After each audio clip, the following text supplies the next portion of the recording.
আসসালামু আলাইকুম, টমিস কুকিং সেন্টারে আপনাদের স্বাগতম। আজ শীতের সবজির অসাধারণ একটা রেসিপি নিয়ে চলে আসছে। কুমড়ো বড়ি দিয়ে পুঁই ফলের এই মেশানো সবজিটা শীতের মৌসুমে সাদা ভাতের সাথে খেতে খুবই ভালো লাগে। অনেকে হয়তো খেয়েছেন এইভাবে রান্না করে, আর যাদের এখনো খাওয়া হয়নি তারা অবশ্যই একদিন খেয়ে দেখবেন, আশা করি ভালো লাগবে।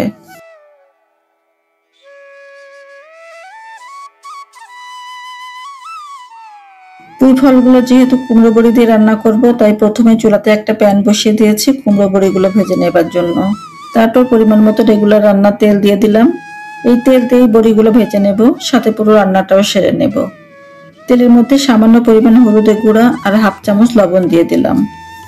হলুদের লবণটা তেলের সাথে মিশিয়ে নিয়ে কুমড়ো বড়িগুলো দিয়ে দিলাম। এখানে 18-20টার মতো বড়ি আছে।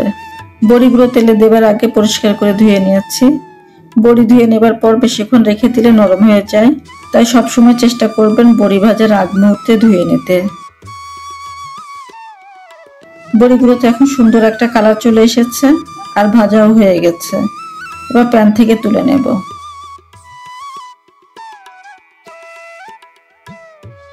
বড়ি ভাজার পর যে অবশিষ্ট তেলটা রয়ে গেছে তার মধ্যে 5টা পেঁয়াজের কুচি আর 15-16টা মতো কাঁচামরিচের ফালি দিয়ে দিলাম। এগুলো এখন একটু ভেজে নেব। আমি আজ এই রান্নাটা সয়াবিন তেল দিয়ে করছি। আপনারা চাইলে সরিষার তেল দিয়ে রান্না করতে পারেন, সেটার টেস্ট আরো বেশি ভালো আসে।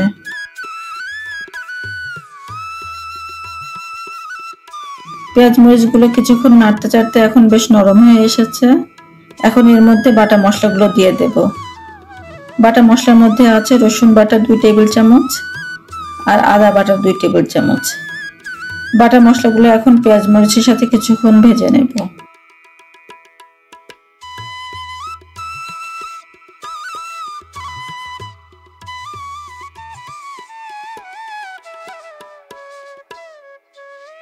মিডিয়াম হিটে প্রায় 5-6 মিনিট মতো মশলাগুলো ভেজে নিয়ে এর মধ্যে এখন গুঁড়া মশলাগুলো দিয়ে দিলাম। এখানে গুঁড়া মশলার মধ্যে আছে 2 চামচ জিরার গুঁড়া, 1.5 চামচ ধনিয়ার গুঁড়া আর 1 চামচ হলুদের গুঁড়া। এই শুকনো মশলাগুলোও এখন বাটা মশলার সাথে কষিয়ে নেব।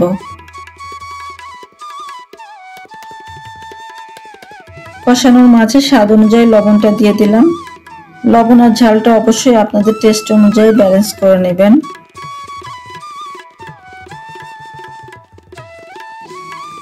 মশলাগুলো এখন ভালো মতো কষানো হয়ে গেছে।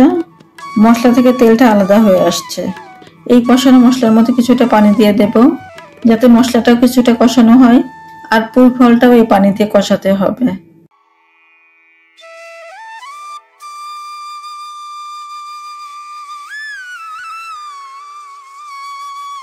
এবার আগে থেকে কেটে ধুয়ে পরিষ্কার করে রাখা পুঁই ফলগুলো দিয়ে দেব।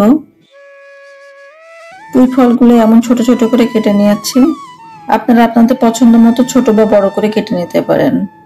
এই পুঁই ফলগুলো বাড়ি থেকে পাঠিয়েছে আমাদের গাছের, এগুলা অনেক দূর থেকে এগুলো নিয়ে আসা হয়েছে, তাও এখন একদম ফ্রেশ আছে। পুঁই ফলের সাথে যে ডাঁটাটুকু ছিল সেটাও আমি ছোট করে কেটে এর মধ্যে দিয়ে দিয়েছি। এত সুন্দর তরতাজা ছিল যে আমি আর ফেলতে পারি নাই। পুঁই ফলগুলো বেশ কিছুক্ষণ নেড়েচেড়ে কষিয়ে নিলাম। এগুলো দিয়ে এখনো পানি ছাড়া শুরু করেনি, বরং মশলা কষানোর যে পানি ছিল সেটুকু শুকিয়ে গেছে। তাই 1 কাপ মতো পানি দিয়ে নেড়েচেড়ে ঢাকা দিয়ে রাখবো পুঁই ফল থেকে পানি ছাড়া পর্যন্ত।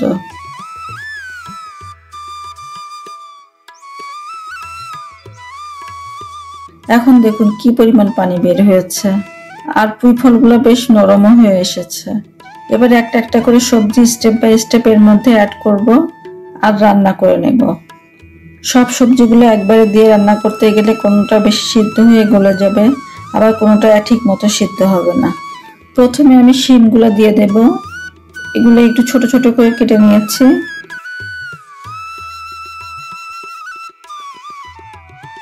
শিমগুলো নেড়েচেড়ে পুঁই ফলের সাথে মিশিয়ে আবার ঢাকা দিয়ে রাখলাম। শিমগুলো যখন একটু নরম হয়ে আসবে তখন আবার ঢাকনা তুলে নেড়েচেড়ে দেব।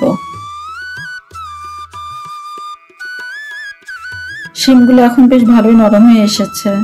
এখন ভেজে রাখা কুমড়ো বড়িগুলো দিয়ে দিলাম, সাথে পুঁই ফলের সাথে যে পুঁই শাকগুলো ছিল সেগুলোও দিয়ে দিলাম। তারপর পুঁই শাকগুলোও নেড়েচেড়ে পুঁই ফলের সাথে মিশিয়ে নেব। আমি কিন্তু এখনো পর্যন্ত আর কোনো পানি এখানে অ্যাড করি নাই। সবজি থেকে বের হওয়া পানি দিয়ে এখনো পর্যন্ত রান্না হচ্ছে। আবার ঢাকা দিয়ে রাখবো যাতে পুঁই শাকগুলো একটু নরম হয়ে আসে। পুঁই শাকটা নরম হয়ে আসলে আরো কিছু সবজি এখনো অ্যাড করব। এখানে পুঁই শাকের পরিবর্তে পালং শাকও দিতে পারেন। আমি পালং শাক দিয়ে রান্না করি। আজ পুঁই শাক ছিল তাই পুঁই শাক দিলাম। এখন পুঁই শাকটা কিছুটা নরম হয়ে এসেছে। এবার 2টা বেগুন ডুমো ডুমো করে কেটে রেখেছিলাম, সেগুলো দিয়ে দিলাম। বেগুনটাও এখন সব সবজির সাথে রান্না করে নেব। পুঁই ফল কিন্তু সিদ্ধ হতে বেশ সময় লাগে, তাই সেগুলো প্রথমে দিয়েছি আর প্রথম থেকে রান্না হচ্ছে। বেগুনটা সিদ্ধ হবার জন্য আবারও ঢাকা দিয়ে রাখলাম। বেগুনটা এতক্ষণে সিদ্ধ হয়ে যাবার কথা, তাই আবারও ঢাকনা খুলে নেড়ে চেড়ে দিলাম। শীতের সবজি রান্না করব আর পেঁয়াজের কলি দেব না সেটা হয় নাকি আবার, তাই কিছুটা পেঁয়াজের কলিও দিয়ে দিলাম। বড়িগুলো এখন সিদ্ধ হয়ে গেছে, কিন্তু বড়ি যে পরিমাণ ঝোল টানে সেই পরিমাণ ঝোল এখন সবজির মধ্যে নাই, তাই হাফ কাপ মতো গরম পানি দিয়ে দিলাম। চুলার আঁচটা মিডিয়ামে রেখে এখন 5-7 মিনিট মতো রান্না করে নেব।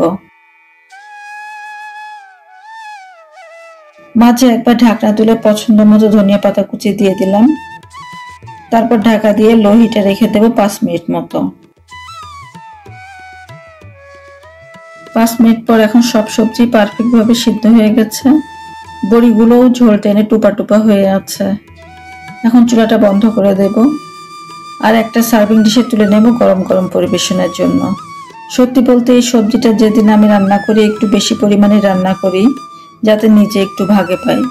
পুঁই ফল কিন্তু সবসময় পাওয়া যায় না, তাই এমন একটা মজার খাবার যদি খেতে চান তাহলে পুঁই ফলের সিজন থাকতে থাকতে ট্রাই করে নেন।